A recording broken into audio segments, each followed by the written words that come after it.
what inspired you to write the book, and why do you feel that now is the best time for you to release it? Oh, what inspired me? I think really wanting to pass on the information that I had found so useful myself. And I'd had to research and dig into so many different sources and sort of apply trial and error to so many different things that I was like, oh, I wish this was just all out in one place. Can you imagine how much better that would be, or how much easier, how much time it would save? And so obviously the book started, I mean, not that I realised it at the time, but in the form of a scrapbook. And that was, oh my goodness, over 20 years ago. And I was so ill at the time. I had something called ME, and I was sleeping about 20 to 22 hours a day. So most of my time I was just like unconscious, like life didn't feel like life. And when I was awake, I was so aware of how ill I was that I was just, it was a horrible place to be. And I was 18 years old at the time. And this is really how it started. So it's one of the only things that sort of Western medicine and the doctors turn around and go, there's nothing we can do to help you. Like, you don't really show any signs of being like ill, you know, you haven't got an infection, you haven't broken a leg, you haven't, whatever it may be. And so I just knew that I had to look through all of these different avenues to try and even just make myself feel a tiny bit better and see how my body reacted. And so that's really how it started. It was like a record of how I was getting on with these different things. And when you're in a time like that of, you know, being in a very vulnerable place anyway, my body was so sensitive to new things I tried, so I had to introduce them even in a way that my body would be able to accept something different.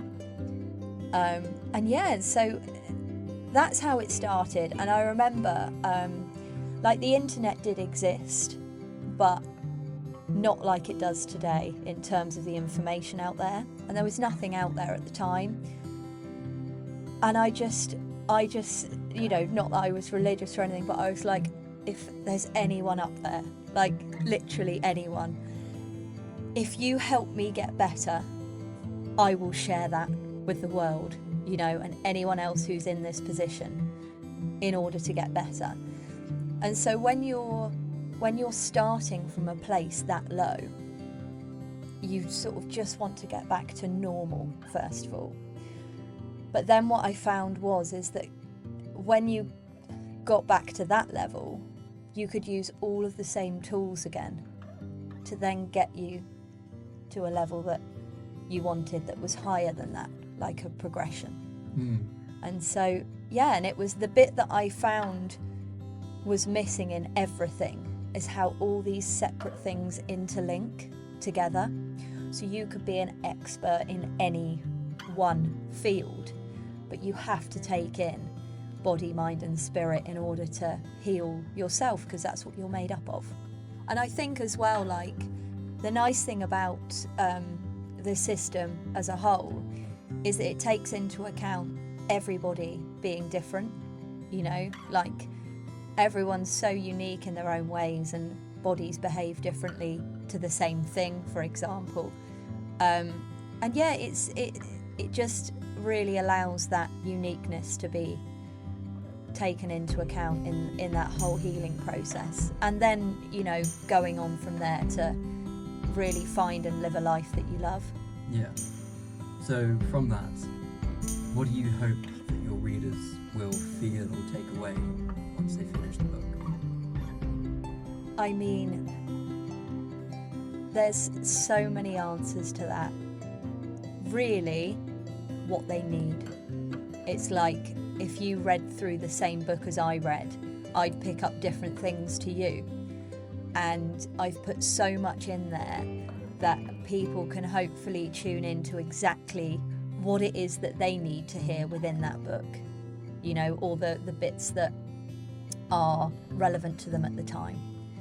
And one of my favourite books that I love so much, I must have read it 15-20 times, and every time I read it I notice something different, something that's relevant to me that wasn't at the time has become relevant, or I notice something else. And I think you get this when these books have been created in such a way as that. And so the book in itself is all about healing, self-discovery. Why are these specific values so important to you? I think healing obviously it covers such a huge spectrum of examples. You know, you could be as ill as I was, for example, or you could just be wanting to address I don't know, something in your behaviour style, or going into psychology patterns, things like that. And I think healing and what really works for healing that person is totally unique, and it has to fit with the way they want it to fit. You know, what might heal one person might trigger and traumatise another.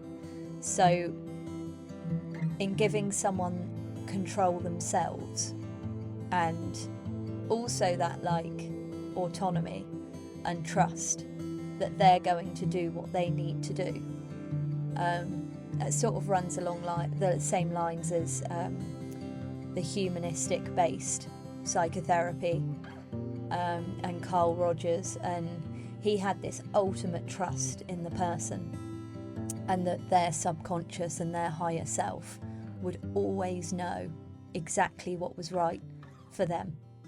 You know, so you can guide someone, but you can't ever force them.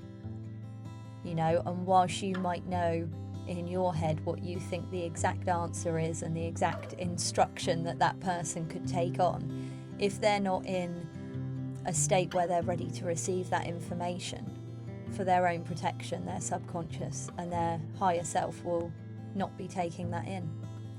And that's something that I think has to be really respected. You know, everyone heals in their own ways at their own time, and this is just a guidance map, you know, and you can work your way through that guidance in your own way at your own time.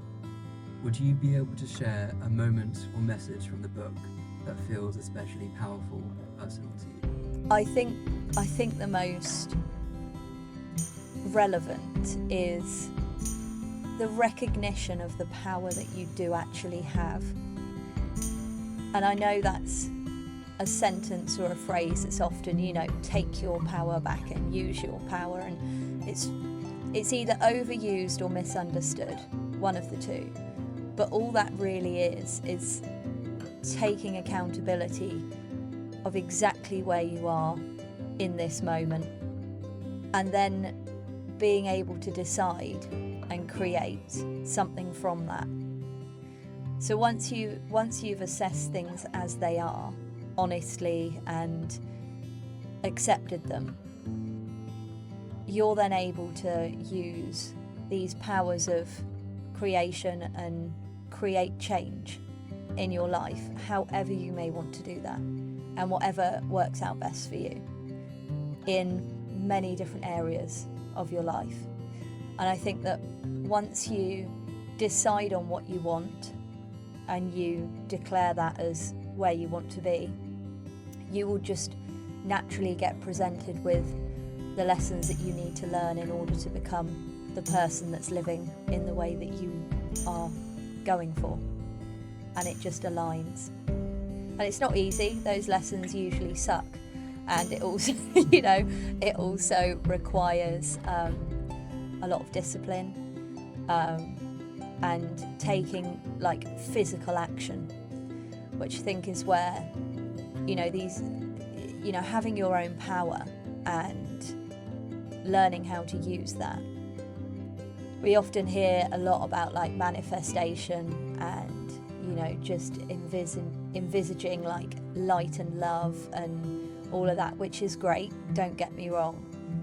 But if you don't take action in the physical world and go after what it is that you want, then it's not, you know, you could be the most powerful meditator in the whole entire world, but I don't think £1 million is just going to appear in your lap whilst you're sat there meditating, you know. So there are things like that I think are very relevant to tuning in to your own creative powers, but actually then setting things in action. What would you say to someone to prepare them before they let the teachings that this book has into their life? Just that things like that don't come immediately. To always be patient with yourself, always be kind. To know that you're never ever going to be 100% healed. It's a human impossibility, and striving for perfection in life it's impossible. And it's just really to take things at your own pace and to give yourself credit for the fact that you're trying. You know, that's a huge one.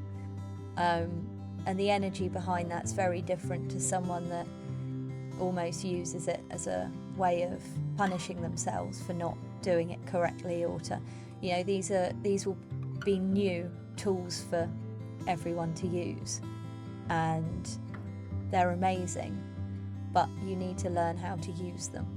Did you have to adopt a specific tone of voice when writing the book, or do you feel like the words in there came out of you very naturally? Oh, okay. So this is probably going to be a little bit out there, this answer, but it's the truth. So let's start with that. I initially started writing, and I would be writing myself. So I don't know if you know this, but I love handwriting. And I know technology around us is absolutely incredible, but every single word of that book has been written with my big fat pencil, because I prefer it to a pen. And I've then written it, and then I've read those words in the spoken thing that picks up text and puts it into a Word document. And that's how it started. When I am writing, I go into a very different consciousness to what I'm in now.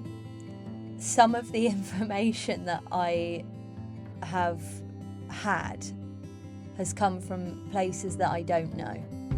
I mean, you might call it channeling, you might call it, you know, whatever. There's lots of different ways, and I don't exactly know how to explain it myself. But yeah, I just start writing, and it takes me where it takes me. Usually very, very almost hyper-focused. And then I sort of become aware like 2-3 hours later that I'm hungry, I'm human, I need the toilet, something like that is going to bring me back. And yeah, so that's how the whole book has been written. It seems like you have to put yourself in a very vulnerable position in order to let those words stream from within you onto a page and then onto another page. Yeah. Would you say that when reading the book, you also have to be coming from a place of vulnerability in order to let the lessons that are inside the book really affect you? That's a really good question, actually. And vulnerability is something that we're all scared of to an extent, but it's also such a superpower if it's used and sort of challenged in the correct way. I think anyone who's going to want to read the book, to learn the system, to do the work, they've got to be at a level of self-awareness already. You know, if you think you're perfect and there's no work that you could possibly do that needs to be done, it's very unlikely you're going to pick up any kind of self-development book or show any levels of vulnerability. But I think it's quite inspirational in making you want to be. So, you know, there's a lot of encouragement of vulnerability as you go through the book. And it's an incredibly vulnerable time, like releasing that to the world in a book, because that's come from, as you say, you know, a very vulnerable and personal place for me. It includes, there's lots of information and little stories about me and how I've perhaps either come across these tools or how I've utilised them in my own life. And yeah, full of vulnerability all over. Writing it, reading it, putting it out there, giving it to someone else to look at. Yeah, like lots of it. And as you've said, the book didn't start out as a book. It was a personal series of scrapbooks and notes you've taken and experiences that you've had. But along the way, you've made an active decision to give it back to the world in the form of a book. You could have released it in many other different forms. What part of your relationship with books made you make this decision to release it in a book? I love that question. I know I'm a little old lady in a, you know, not as old lady's body, but I love so much and appreciate so much the power of the written word, and it's received in such a soft way. I was actually just speaking with a friend about this yesterday, and it's one of my lovely friends, and they're very, very good with all the technology stuff. And I can't remember what book they were talking about, but I said, that's a big and heavy book. And they suggested that they were going to get a summary off ChatGPT, that thing, AI. And it was, and I just said, I was like, that's an old book. I said I think it was from the 1940s, 50s it was written. And I said, back then when that was written, that was someone sat there with a typewriter or a pen and paper that thought about every single word. The way it's written, the way it's formed, you know, the way those words construct a sentence, and how then all of those sentences may gently bring you round to one little point. But because you've read the rest of it, you've got within the thoughts, the flow, the energy of that person that's writing it, and you've then understood that one sentence totally differently to if you'd have seen it bullet pointed on a computer. And the smell of a lovely book and the pages and the, you know, they're all the things that I love. And so as much as, you know, technology is incredible, and it really helped me get my handwritten copy of this book onto the computer, and I appreciate so much that that's going to allow it to be accessed all over the world at the touch of a button. But for me, there is a deep, deep respect for a book that is written in the way that I've just described. And nothing makes me happier than going on eBay and doing a 5 for the price of 4 old book order, and I just love it. They're great. They make me very happy, but they are bloody heavy to carry around. Yeah. So one at a time. There has been a huge uplift in the past few months, perhaps in the past year, of people turning to AI algorithms which have digested everything that's been written about alternative health and therapy and self-discovery, and asking those systems about how they can apply it to their life, or asking it for personal advice and help where they are in life at the moment.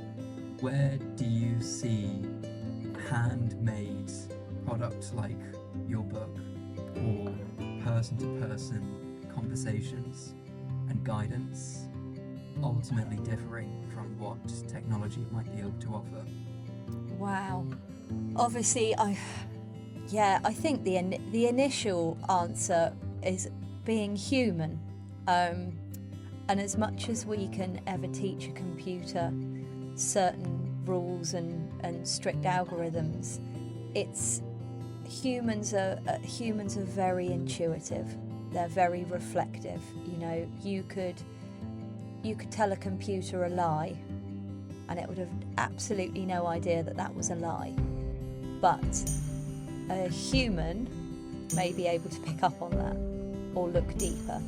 So, as I say, I think technology has got some incredible advantages to it, but healing particularly is something incredibly personal and unique to every individual. And a lot of the time we will be protected by our own subconscious and our higher selves from actually seeing what it is we need to see. You could ask a computer a question, why do I feel anxious, or why do I feel depressed, or something like that, and I'm sure they'll come back with a full spectrum of well-educated answers. But it's never going to be the one that knocks on your door and says, come on, we're going outside for a walk, I'm buying you an ice cream, or something like that.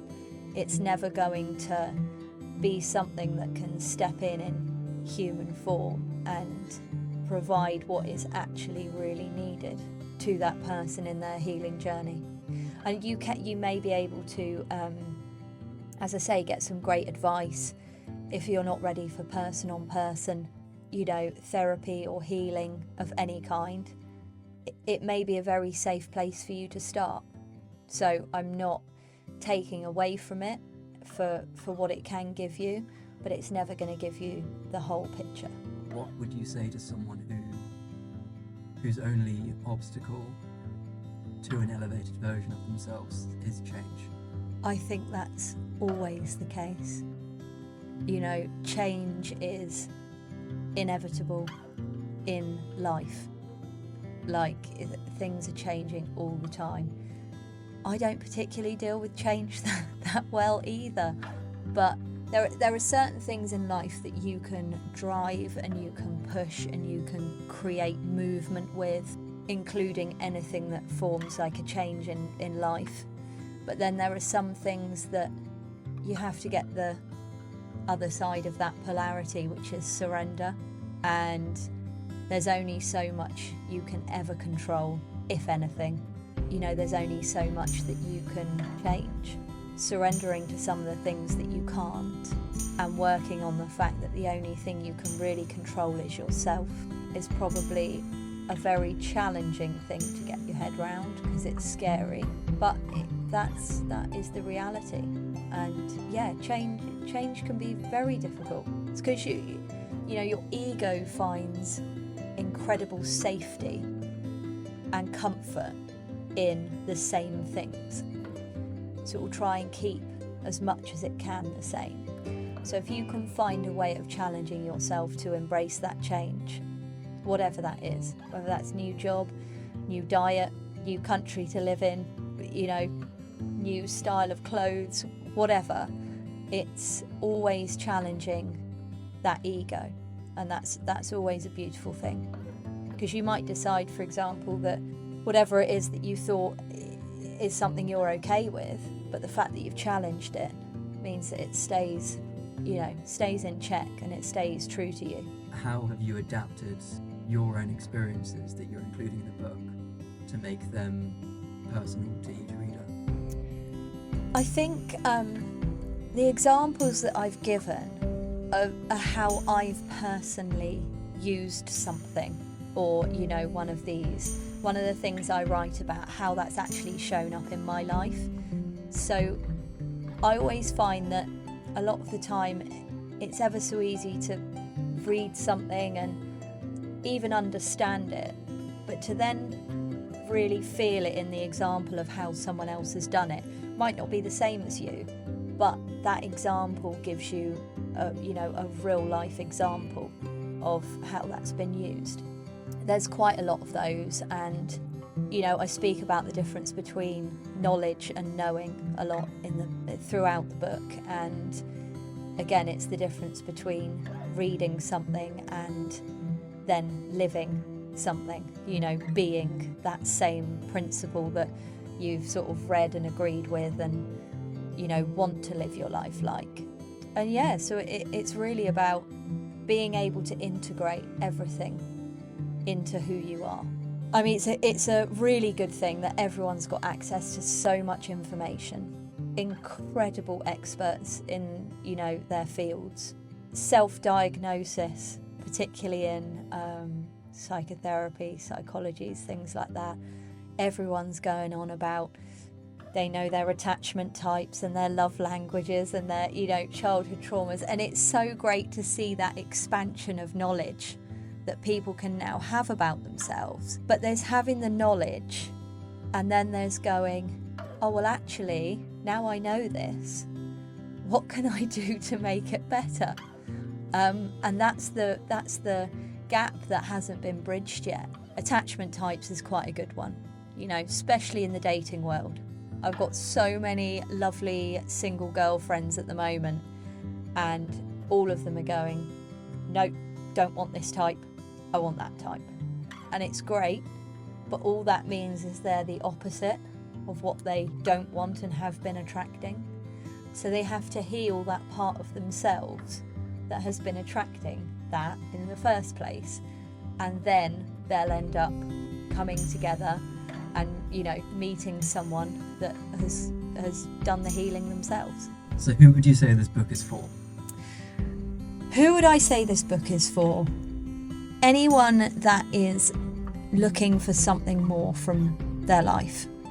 So that can be from someone in a similar position to me when I was that ill, or it can be someone who has created a life that they think they should be enjoying and there's something missing and they don't know what. It's all about finding that missing part in your life and fulfilling your potential. And we all have this human need and desire that runs throughout our life where we seek to fulfill our potentials. I think that those two things go hand in hand. So that's something that's missing and fulfilling potential. And it's for anyone, literally anyone who's in a situation like that. And it could just be, life's great at the moment, but I just really want it to be better. And I don't know why I feel like this, or I don't know. It doesn't mean I'm being ungrateful for what I have got, because, it doesn't mean that everything has to be bad at all. It's just someone looking for those things. And also anyone that's going through quite a big life redirection. We spoke about change earlier, and life throws some big changes at us sometimes. And so it's sort of re-establishing your roots and your sense of self in order to navigate those things and to come out of it as best as, you possibly can, and, fulfill all the desires that you have from your life. I mean, we've all got very different ones, but to be able to say that we've fulfilled those things is, something beautiful along your life journey. I like that answer. Oh, thanks. Yeah. Good. Nice.